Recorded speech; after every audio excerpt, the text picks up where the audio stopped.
Clarity is the foundational fuel for every extraordinary outcome. Without it, you're chasing shadows, confusing movement for progress, and mistaking busyness for productivity.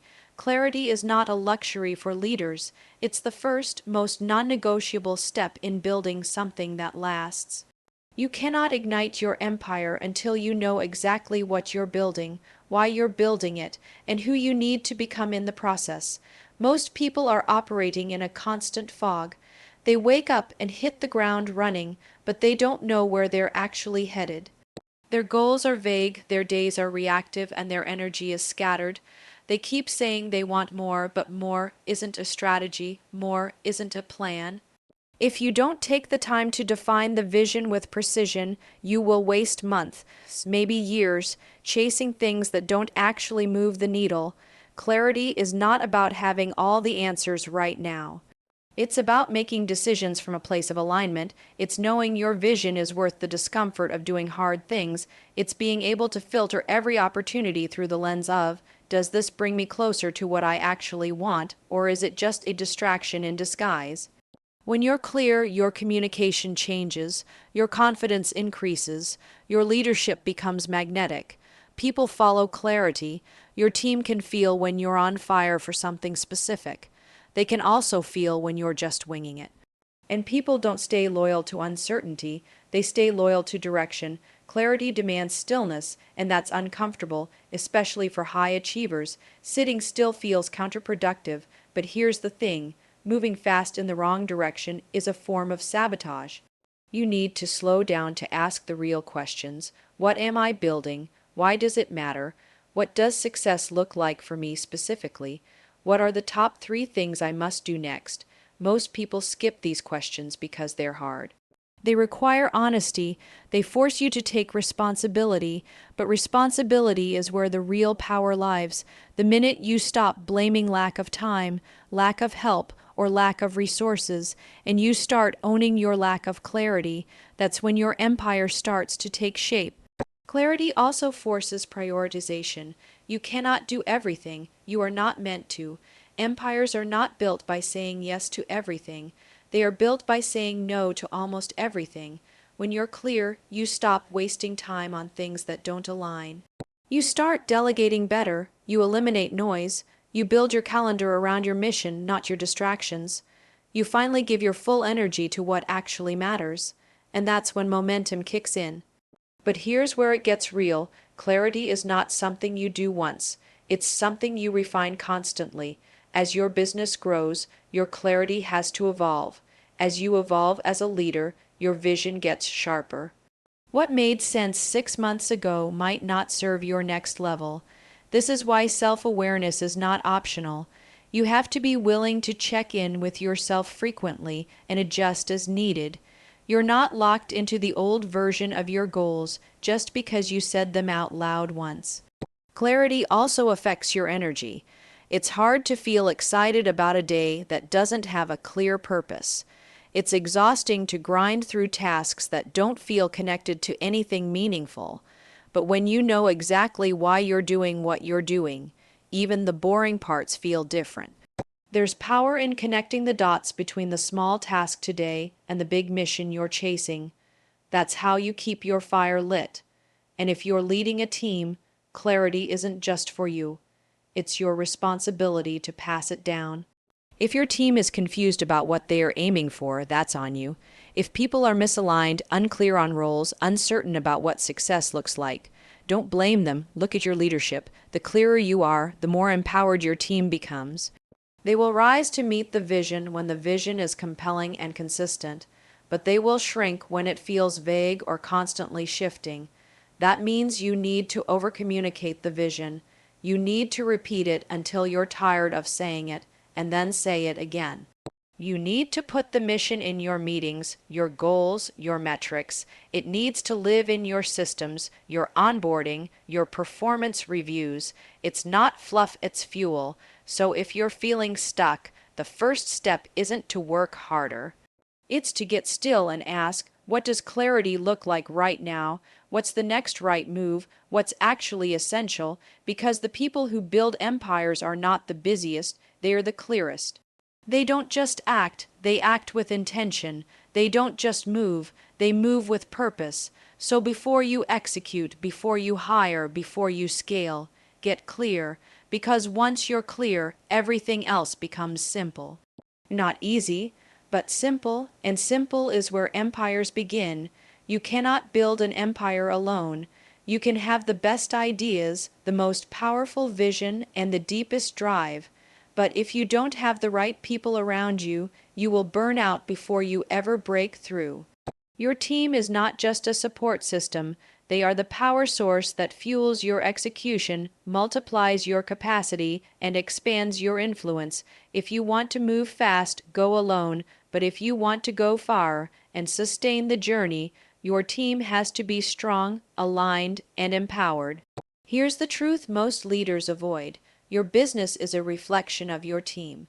If your results are inconsistent, if projects fall through the cracks, if there's confusion or drama or low energy, it's not just a people problem. It's a leadership problem. And that's not bad news, that's opportunity, because if the problem starts with leadership, it means the solution does too. Too many leaders hire reactively. They wait until they're overwhelmed, stretched too thin, and desperate. Then they make rushed decisions and bring on people who are available instead of people who are right. That's a short-term solution that creates long-term chaos. Building a forming teams starts with intentionality. You have to be clear on the role, clear on the results you expect, and clear on the kind of culture you're building. You don't just need a body in a seat. You need someone who aligns with the mission and is ready to help drive it forward. When you find the right people, everything changes. Meetings become more productive. Tasks move faster. Ideas get sharpened. Execution multiplies. But the right people don't just show up and stay loyal because you offered them a paycheck. They stay because they believe in what they're building with you. And it's your job to cast that vision consistently, loudly, and clearly. Your team wants to win. They want clarity. They want structure. They want feedback. If they're not performing, ask yourself, have I made the target clear? Do they understand what success looks like? Have I empowered them with tools, training, and timely feedback? Or have I handed them a vague expectation and hoped for the best? Accountability is not micromanagement, it's leadership. High performers want to be held accountable. They want to grow. They want to know that their work matters. And they want to know that their leader sees them. If you want to activate the full power of your team, you have to invest in relationships, not just check-ins and status updates, but real conversations about their goals, their development, their challenges, and their wins.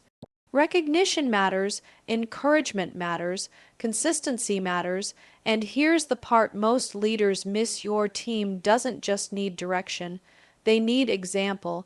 If you show up late, unprepared, distracted, or inconsistent, don't be surprised when your team mirrors that. You are the standard always. If you want a culture of ownership, take ownership. If you want a team that executes with urgency, move with urgency. If you want a team that communicates clearly, check how clearly you're communicating. Building an empire means building leaders, not just task managers. That requires delegation, not abdication. When you delegate with clarity, you give people the chance to rise. When you abdicate without direction, you create confusion and resentment. Empower your team with trust, but back it up with accountability. Let them take ownership of outcomes, not just tasks. Show them you believe in their potential, and then challenge them to grow into it. As your empire grows, your leadership must evolve. What worked when it was just you and a few others will not work when you're managing departments, scaling systems, or navigating multiple priorities. You can't keep everything in your head. You need systems, you need structure, you need alignment across the board. That means building a rhythm of communication that creates focus, daily huddles, weekly scorecards, monthly performance reviews. Not because you love meetings, but because clarity builds momentum, and momentum builds empires. Let's be honest, people will make mistakes. You'll hire the wrong person. You'll promote someone too soon. You'll misread a situation, but every mistake is a lesson if you're willing to lead through it. Great teams aren't perfect. They're committed, they're aligned, they're clear on the mission, the values, and the expectations. They're energized because they know they're part of something bigger than themselves.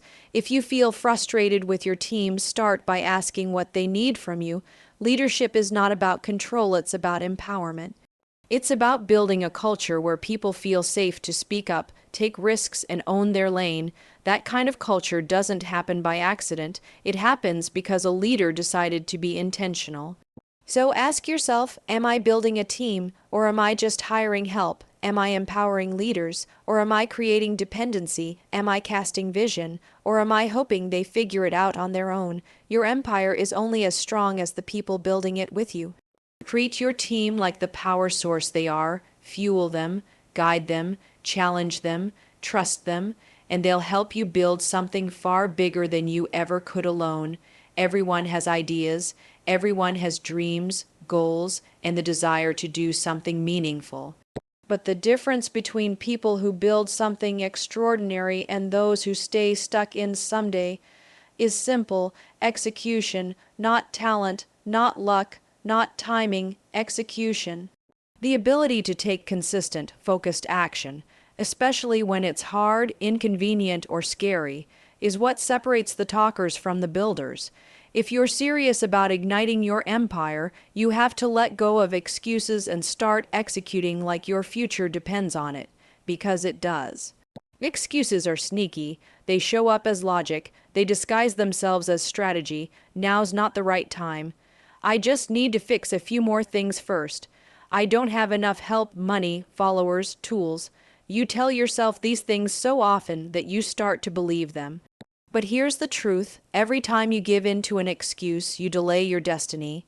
Every time you let fear or perfectionism or procrastination win, you lose momentum, and momentum is everything. Your empire doesn't care how busy you are. It doesn't care how tired you feel or how afraid you might be. It only responds to movement, to decisions, to action. The hard truth is this: if you're not getting the results you want, it's not because of your circumstances. It's because of your choices. Execution isn't about having time. It's about making priorities. You make time for what matters.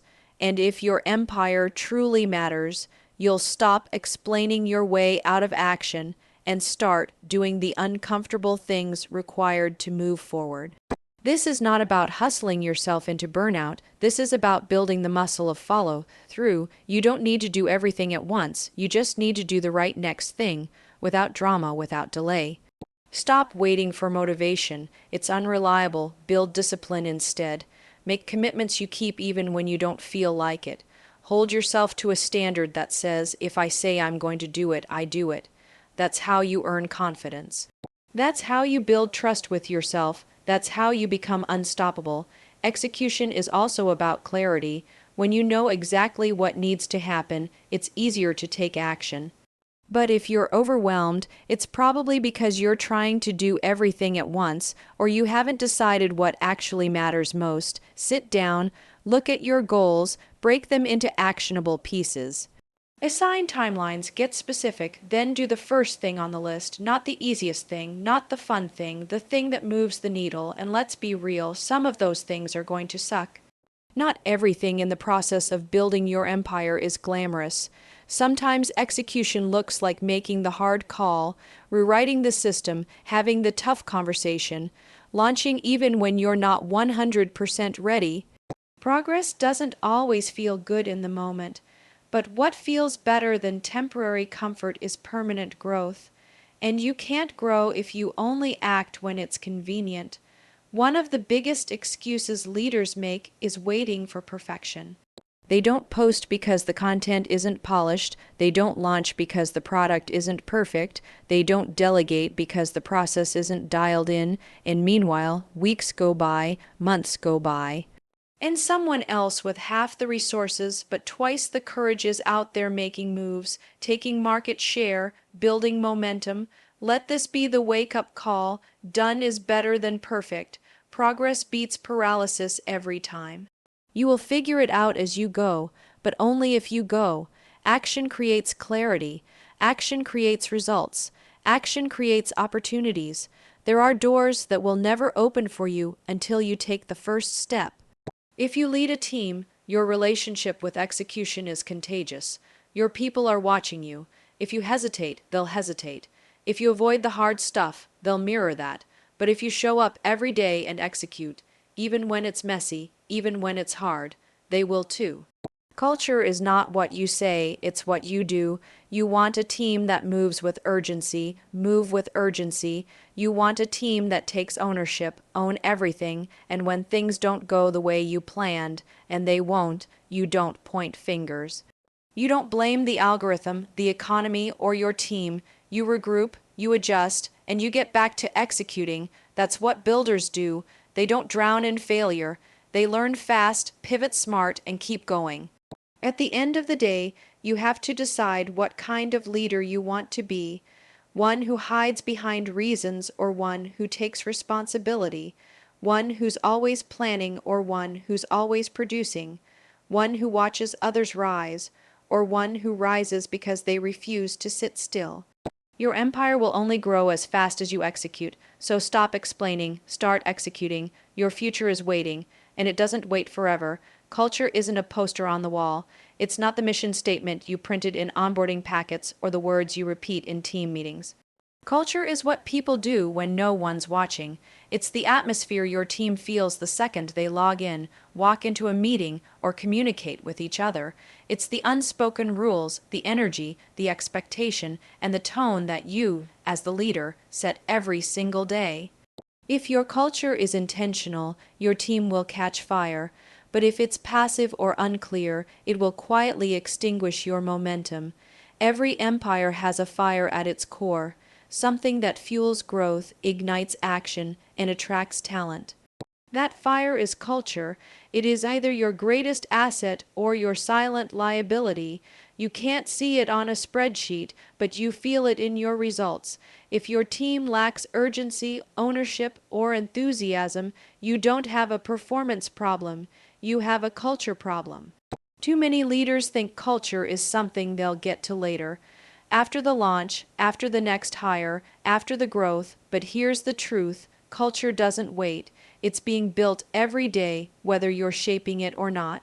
If you don't define it, someone else will, through gossip, passive behavior, or misaligned values. And once a toxic or weak culture takes root, it is incredibly hard to unwind. So what does a healthy, high-performance culture actually look like? It starts with clarity. Your team must know what matters most. What are the non-negotiables? What does winning look like here? What behaviors are celebrated? What behaviors are unacceptable? No matter how talented the person is. When your team is unclear, they hesitate, they play it safe, they guess, and guessing leads to inconsistency, missed expectations, and burnout. People want to know the rules of the game, they want to win. But you have to teach them how. That means you, as the leader, must embody the culture first. You can't preach urgency and show up late. You can't demand excellence and accept mediocrity. You set the tone. Always, this isn't about being the loudest person in the room or micromanaging every detail. It's about living out the values you say matter. It's about how you respond when things go wrong, how you handle conflict, how you give feedback. Every moment is a chance to reinforce or contradict your culture, and your team is always watching, even if they never say it out loud. A culture that catches fire is one where people feel ownership. They don't wait to be told what to do. They anticipate, solve, move. That only happens when people feel safe to take risks, speak up, and grow. You must create an environment where it's okay to fail as long as you're learning and improving. When people know they're trusted, they rise. But trust doesn't mean lack of accountability. Great culture is not soft. It's actually sharper, because high standards are clearly communicated and consistently upheld. When everyone knows the expectations and knows they'll be held to them, it builds a sense of pride. The team doesn't want to let each other down. They move faster, they push harder, they own their role. One of the fastest ways to destroy culture is to tolerate the wrong behavior from the wrong person. Every time you let someone slide because they're a high performer or because they mean well, you lower the standard for everyone else. Your team sees it, they feel it, and slowly the fire goes out. Protecting your culture means having hard conversations. It means addressing issues early. It means being more committed to the mission than you are to anyone's comfort. Recognition is another piece most leaders overlook. People want to be seen not just for doing big things, but for doing the right things. When someone lives out the values, say something, celebrate publicly, reinforce it consistently. That's how you create a cycle of positive reinforcement that keeps the flame alive. Culture is also about energy. You set the emotional tone. If you're tired, disorganized, reactive, or disengaged, your team will mirror that. If you bring urgency, passion, optimism, and structure, they'll rise to meet you. You don't have to be perfect, but you do have to be intentional. So if you're feeling stuck, if your team feels flat, or if you're not hitting the goals you've set, don't just look at the strategy. Look at the culture. What are you tolerating that needs to change? What behaviors need to be reinforced? What's missing from the environment that would create more alignment, energy, and clarity? Because here's what's real. Strategy might get you started, but culture is what keeps you going. It's what scales with you. It's what turns a group of individuals into a unified force. And when you get it right, it doesn't just drive performance. It creates pride. Your culture is the flame. Protect it. Fuel it, lead it, because that's how empires are built and how they endure. Leadership isn't a title. It's not a seat at the table, a certain number of followers, or a line on your resume. Leadership is behavior. It's ownership. It's the standard you set when no one is watching. If you want to build something massive, something that lasts, you don't get to lead casually. You don't get to lead part-time. You have to lead like you mean it. With intention, with clarity, with energy, every single day. The truth is, your business, your team, your culture, everything is a reflection of how seriously you take your role as a leader. People don't follow words. They follow example. If you show up halfway, distracted, tired, reactive, your team will too. If you're unsure, inconsistent, or constantly shifting direction, that confusion becomes contagious. Leadership is a mirror. What you model is what multiplies. And if you don't like what you see in your business, the place to look first is in the mirror. Leading like you mean it starts with showing up prepared. Too many leaders coast on instinct. They rely on their personality instead of structure. They wing meetings. They avoid hard conversations. They operate from emotion instead of data. And over time, that behavior creates chaos. Strong leaders are intentional. They don't just show up. They show up ready. They know their numbers. They've thought through the outcomes. They make decisions grounded in strategy, not reaction. They run their days. Their days don't run them. This also means leading with clarity. People can't hit a target they can't see. If your team doesn't know what winning looks like, if the vision is fuzzy or constantly changing, you can't expect high performance. Leading like you mean it means repeating the vision until your team can say it back to you. It means setting priorities clearly and holding the line on what matters most. It means helping people connect their work to the bigger mission so they understand not just what they're doing, but why it matters. Leadership also demands emotional discipline. You don't get to unload your stress on your team. You don't get to disappear when things get tough. When the pressure rises, your presence has to rise with it. Leadership isn't about being perfect, it's about being consistent. When your team sees that you stay calm under pressure, that you own your mistakes, that you correct quickly, they gain confidence. They trust your leadership because you've earned it through behavior, not words.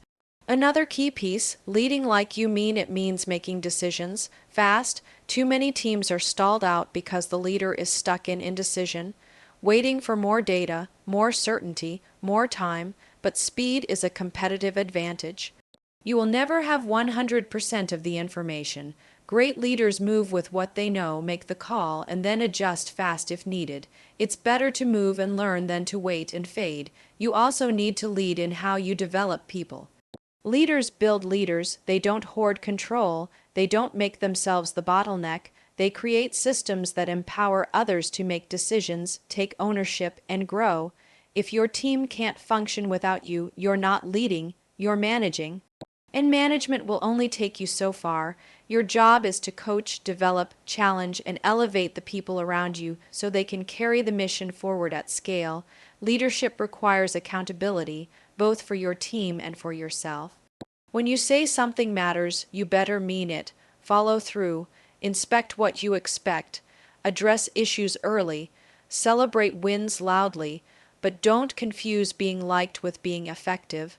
The most respected leaders are the ones who hold the line, who give honest feedback, who demand excellence and provide the tools to reach it. You don't have to be everyone's best friend, you have to be their leader. And let's not forget energy. You set the emotional temperature of the room. If you walk in low energy, scattered, or frustrated, your team absorbs that.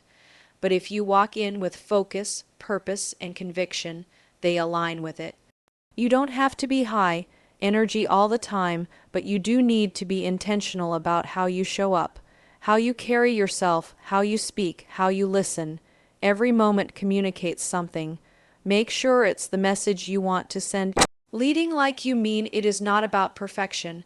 It's about presence, ownership, discipline, and heart.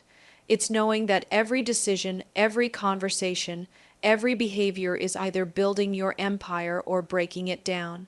You don't get to opt out, not if you're serious, so stop waiting to feel ready. Stop asking for permission. Stop hoping someone else will step up first. This is your business, your culture, your team. Your vision. Lead like it, mean it, live it, because when you do, your team rises, your results multiply, and your empire catches fire.